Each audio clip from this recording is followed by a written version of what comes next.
Hi guys, we're off to Paris Fashion Week. I'm exhausted. I woke up at 3:30, but there are so many things to do today. Let's go. First stop at my friend's new office. Look how chic.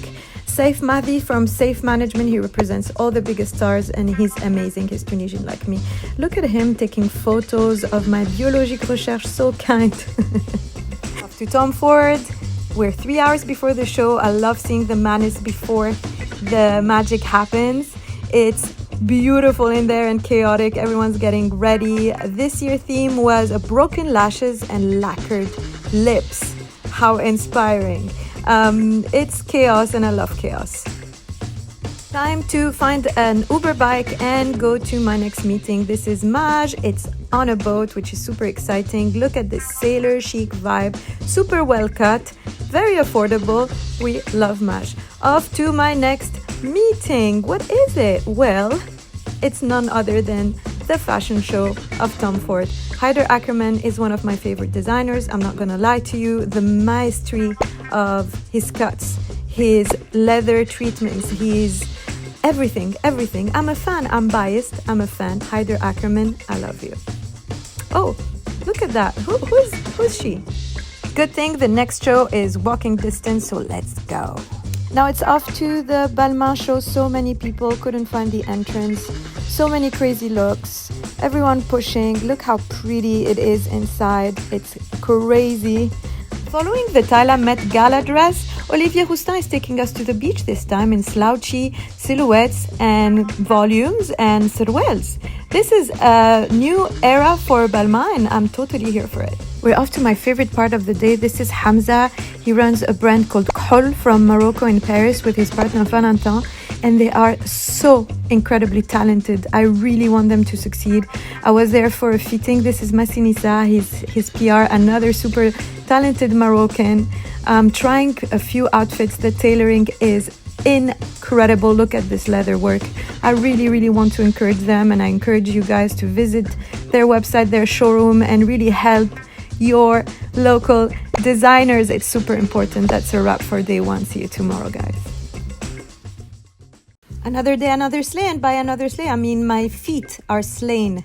We're at Tom Ford now for the Risi to touch and see the clothes up close and personal.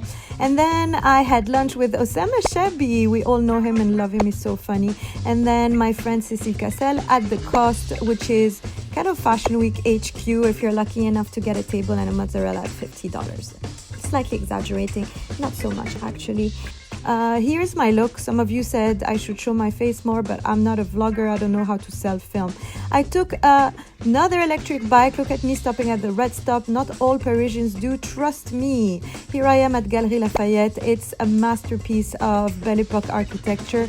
I was looking for some shoes, but I found nothing. It's okay. I'm off to Isabel Marant now. It's amazing to be invited at those shows that are taking over monuments. Here is Osama again. Hi, Osama. Hey, look, it's another BFF. It's Paris Hilton.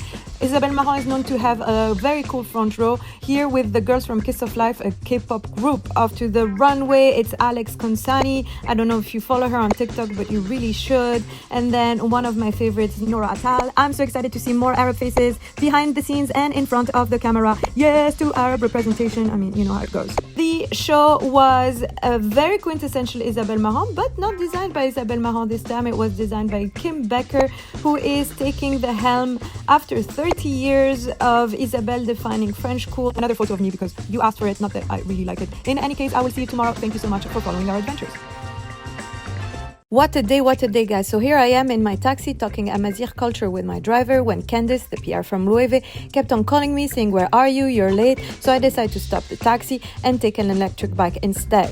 More on that later. One of the most anticipated shows of the season due to the change of designers now. It's Jake McCullough and Lazaro Hernandez helming what used to be Jonathan Anderson's realm. Very big shoes to fill indeed, and the front row also had 3 of the most amazing actresses from the most amazing shows.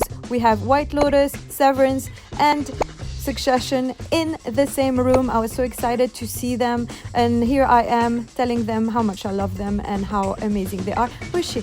I joined my seat with my amazing colleagues from Middle Eastern Press, and they tell me, Sofia, No wonder everyone was smiling at me earlier. More on that later. Listen, it wasn't an easy feat for Jack and Lazzaro to come right after king of all designers Jonathan Anderson, who's now helming Dior, and offer a show that could satisfy the customers that are still PTSDing over his departure and the board that is reeling because the brand was doing so well. Well, guess what? They did it. They did it. They even had a standing ovation at the end, which, trust me, in fashion is very rare nowadays. It's really a success. So good luck to them. So guys, turns out I'm one of the BOF 500 this year. This is a total pinch me moment. I have major imposter syndrome. I would like to dedicate this to all my team. Without them, I could have not done it. And now I'm half naked at the BOF brunch bathroom because of the Uber bike. My skirt cracked. Thank God someone came to my rescue and we started stitching in the bathroom. Totally normal situation if you know me. Imran Ahmed gave a beautiful speech about the class of 2025. I met so many interesting people. I started mingling. It was amazing meeting you. Then we had to take a photo for our class photo, and I'm so excited. Tomorrow I'll take you to the gala with me. Later in the evening it was time for Victoria Beckham. Here's Eva Longoria. Don't we love her? Another collection of super well tailored suits. This is her forte, and very quirky pieces but still wearable. Durability is usually what you get from women's designers, and we really appreciate that. That's a wrap for today. I'll see you tomorrow, guys. Much love. Good morning, Paris. I have a huge day ahead of me and it's freezing. First up is Alaia. Hey, Ruth. The collection was about emotion, tension, and hope. Sculptural, minimal, but so human. You could feel it in the room. Peter talked about making clothes that cry, and it showed. The fringe, the movement, everything was alive, fragile, yet so strong. Two women in the front row were actually crying. It was powerful, and for me, as a Tunisian, Alaia always feels deeply personal. It's more than fashion, guys. It's art. Ahla Marim Boukhadida. Who is she? And why is her hair so short? Hitch a ride with Zainab, and then we're off to Hermès. Once again, Hermès was a masterclass in craftsmanship, in tailoring, in elegance. I want to be an Hermès woman. Thank you, Hermès, for reminding us that nothing will replace skilled hands. Celebrate your craftsmen and craftswomen everywhere. Stop at my friend Sonaida's showroom for Ink and Impact, her new collection inspired by women who write their own stories like Badria Al-Bishr, Raja Alim, Samira Khashoggi, and Sahar Bahrawi, women who turned words into acts of freedom. It's a tribute to the power of expression, the idea that writing can change everything. Bravo, Honaida. Time to get some glam for the BOF Gala with the amazing Ocean and Sadak. Thank you guys so much. Time for the super anticipated BOF Gala, and here's a series of videos of me looking very uncomfortable in front of the camera. And then there is this infamous glam bot. This is singer Fozia killing it, and me trying to figure out how it works. I'm wearing a qadroun from Hammamet from the 18th century that I borrowed from Fatma bin Abdallah, an amazing collector and designer. I'm very happy and honored to represent traditional costume at this event. The legacy of our culture is our biggest wealth, so let's protect it and hold it as a flag. The jewelry is from my favorite Lebanese jewelry designers, Latelier Naubar. Thank you so much for making this look happen. I also wanted to include in this video my favorite vlogger who inspired me to do a daily vlog. She's a French-Algerian woman who has many talents. Her name is Lena Mahfouf, and here she is with Jean-Baptiste Valli. So hi Lena, thank you for the inspo. Of course, lots of crazy looks, lots of big celebrities. Tara Ahmed, hello, I love you. Who is she and why is her hair so short? But before I finish this vlog, fueled with frivolity and futility, it's Paris Fashion Week after all, and I really wanted to inject a dose of reality. Please don't forget, none of this is real. Everything is entertainment. And I'm using the last images of the Alaia show to introduce a clip by Misan Harriman, who is someone I really look up to, and let him conclude and remind us what is important in this world. Billionaires, fashion industry insiders, influencers, celebrities, pop stars, former James Bonds, all sorts of, they're all there clapping, and then the camera closes up on his face. And I love fashion. I've photographed Jonathan before. This is not an attack on him. This is an observation of those that could but didn't. Most of the people in that room maybe have done one story post and got on with their lives. There was at least $1 trillion of cultural and fiscal influence in a fashion show. For clothes and shoes, there was $1 trillion. The people in that room could literally move mountains.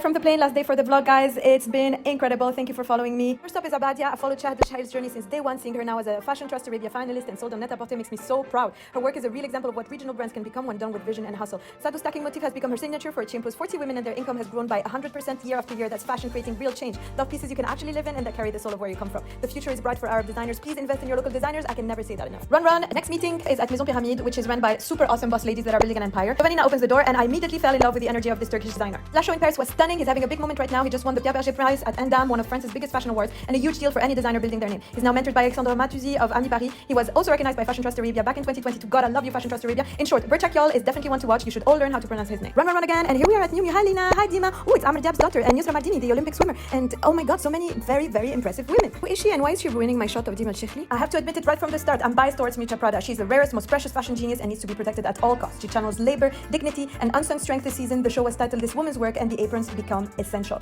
Reimagined in calves, lace, silk, both utilitarian and ornamental, the show is a tribute to the unsung heroes of life, to women whose labor builds society, culture, industries. Once more with Miuccia, the concept, the courage, the message, the execution, that's what stays with me. And yeah, I want to wear that. I want to represent that. Let's fix our aprons, everyone. We have a lot of work to do. The moment we've all been waiting for. This is the first Chanel show by Mathieu Blasi. All the stars are here, and especially Imen Khalif, who is one of my personal heroes. I've been going to Chanel shows for 15 years, and for the first time I wanted to try the entire wardrobe. Not just a few looks, everything. Mathieu Blasi's debut was a breath of fresh air. Under those giant planets, he built a new world for Chanel, one that's relevant, modern, and actually exciting. The tweeds were lighter, the jackets looser, the whole thing easier. Finally, Chanel that moves. Silk tops, twin sets, feather skirts. It felt like real clothes for real women. There was new everything. New bags, new proportions, new attitude, but still anchored in those Chanel codes we love. This felt practical, it felt now. It was emotional, elegant, and smart, a perfect balance of heritage and reinvention. For me, this was the moment of Paris Fashion Week. Chanel finally felt alive again. To wrap up, I just want to say what I've said before. This whole thing is entertainment. It's beautiful shows, incredible creativity, but it's still a show. Don't let any industry parade pull you away from real life, from what actually matters. I find it hard, especially on a day like today, to talk about clothes. When the world feels so divided, when human lives are treated as disposable because they don't count economically. Fashion is my lens, but it's not my focus. It can inspire, it can tell stories, it can make us dream, and God knows we need to dream right now, but it can come at the cost of awareness. I often think of James Baldwin, who could move through the surface of life and still stay grounded in the real struggle of this world. I leave you with him, and I send you love. There may not be, as much humanity in the world as one would like to see, but there is some. There's more than one would think. In any case, if you break faith with what you know, that's a betrayal of many, many, many, many people. I may know 6 people, but that's enough. Love has never been a popular movement, and no one's ever wanted really to be free. The world is held together, really it is held together, by the love and the passion of very few people. Otherwise, of course, you can despair.